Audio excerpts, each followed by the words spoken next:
For early access, become a member at patreon.com/roadtotarvalon. Hello and welcome back. Today we are breaking down the trailer for episode 206, so let's jump into it. The trailer shows us only two locations this time. The first scene is of Lan and Alana's warders. Lan, Ihvon, and Maksim are in an unknown location. It's dark out and they are traveling alone at night with the horses. In the background, we see 6 statues aligned in a circle.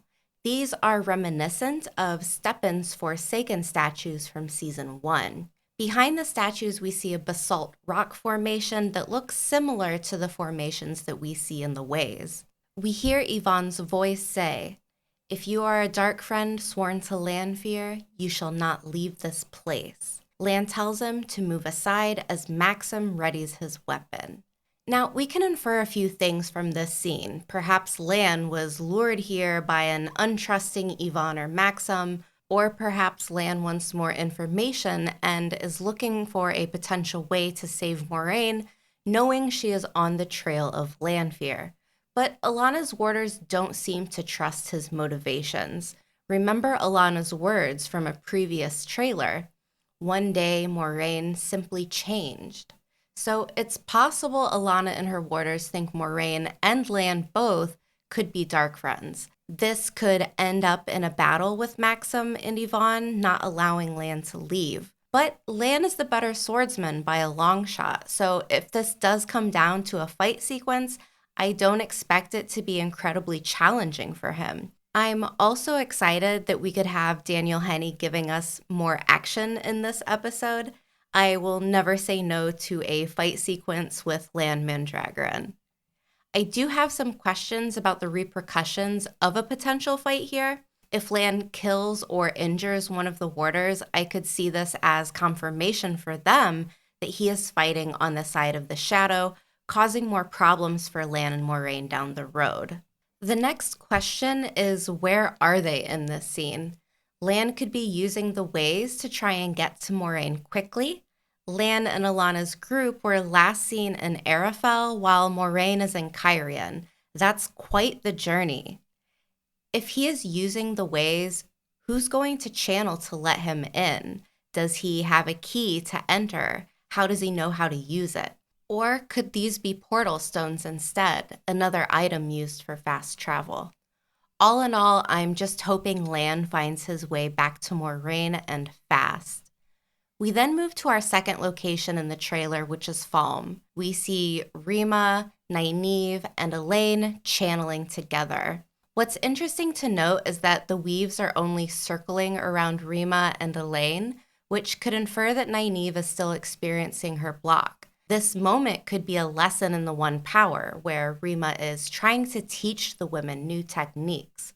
Or she could be trying to help Nynaeve learn a way to hold on to the source and overcome her block. The next scene is what I'm assuming is Ryma handing over Aes Sedai rings, possibly giving them out to Elayne and Nynaeve. Perhaps she is giving them over for safekeeping so that they can be returned to the White Tower. In the books, the handing over of the rings happens via a different character, but to go into that would be a spoiler. We then hear Ryma's voice. She is worried and explains, "If what you say is true, then all of our sisters are in grave danger." Perhaps they have just told Ryma about Liandrin and the Black Aja. Next, we cut to a scene of Ryma and her warder on the streets of Falme, where it looks like a battle is taking place. We see fire and weaves enveloping around Ryma as she locks eyes with her warder. It's been a while since we've seen an Aes Sedai and her warder working in tandem. We don't know what is actually taking place here, but it's possible the women have been located by the Seanchan and they have to fight their way out. Or perhaps Ryma is making a last stand and creating a diversion so that Elayne and Nynaeve can escape and rescue Egwene. Our next scene takes place indoors, most likely within Falme. Lord Ingtar, one of the captured Shienaran soldiers, whispers to Loyal discussing where the captured women are being held by the Seanchan. Egwene is shown on her knees saying, "What is this place?" Isildur says, "You're home." We then see a montage of clips showing Egwene broken and battered, but fighting back. She tries to attack the Soldom with a punch, but it looks like the collar makes her feel the pain she is trying to inflict on the other woman. We hear Loyal say, "Underneath that sweet exterior, if anyone can survive that place, it's her."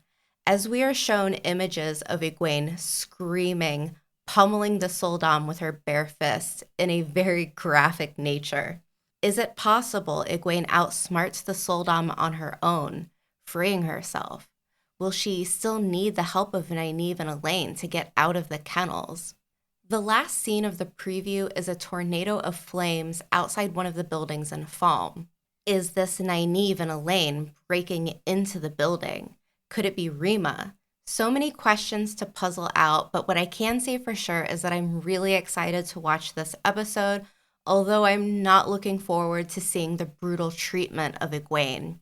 This is a big moment for her character. It's something that could either break her or propel her forward if she makes it out alive.